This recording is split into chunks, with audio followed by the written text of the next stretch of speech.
इसलिए समय से थोड़ा कार्यक्रम रखा जाएगा। बोलिए वृंदावन बिहारी लाल की जय।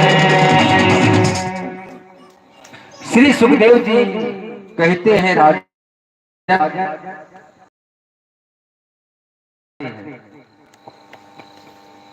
अजामिल धर्म था,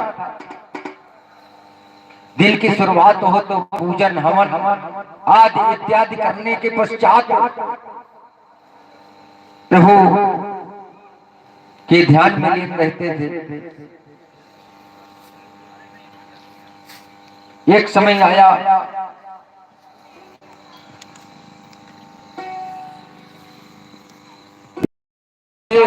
अजामिल किसी कार्य के लिए बाहर जाते हैं और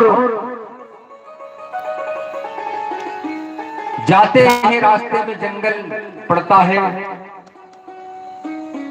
उधर कार्य था उनका करते हुए वापसी आते हैं। आ रहे थे, उसने एक गलत आचरण वाली स्त्री को देखा।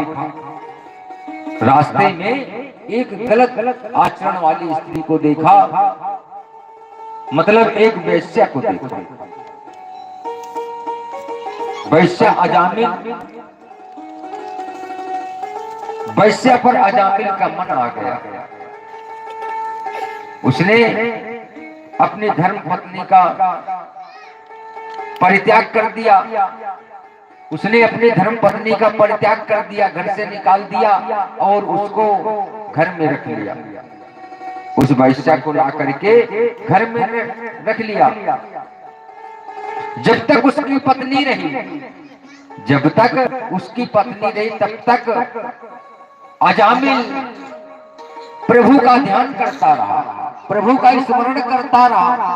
और दिन से अपनी पत्नी को घर से निकाल देता है, उसी दिन से अजामिल के जो भक्ति भाव में लीन रहता था उससे विमुख होने लगा। जो अच्छे कार्य थे वो बुरे कर्म करने लगा।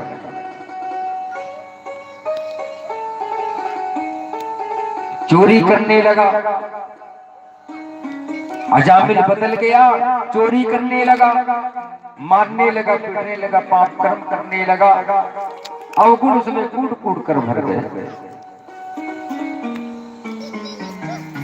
इसलिए कहते हैं व्यक्ति को अच्छी संगत करनी चाहिए, अच्छी संगत होनी चाहिए।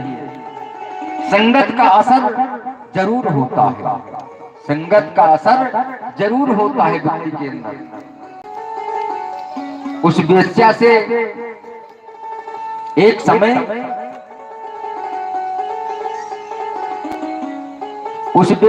एक पुत्र की उत्पत्ति होती है। पापी था। एक बार संत लोग आ गए अजामिल के यहाँ और उन्होंने कहा कुछ भोजन करेंगे, तो वहां पर किसी तरीके से उनकी पत्नी ने सोचा चलो कुछ कर देते हैं, भोजन ग्रहण कराने लगे। अजामिल आया, पूछने लगे कि ये तो सब खर्च ही किए दे रहे हैं, क्योंकि भाव बदल गए थे। महात्माओं ने देखा, महात्माओं ने सुना ये तो किसी का सम्मान ही नहीं करना जानता। इस तरीके से प्रयोग करने लगे कि सम्मान करना भूल गया। महात्माओं ने कहा ये तो मतलब स्वभाव से ही इसके अवगुण ठीक नहीं है। मन में विचार किया और सोचा ये एक पापी है, इसके पुत्र भी नहीं है। तो इधर क्या था, अजामिल के जो बहुत ही बुरे होने लगे, बहुत ही बुरे होने लगे, बहुत बुरे होने लगे। अजामिल का समय आया, वो बीमार हो गया। आखिरी समय आया, यमराज के दूत वहां करके खड़े हो जाते।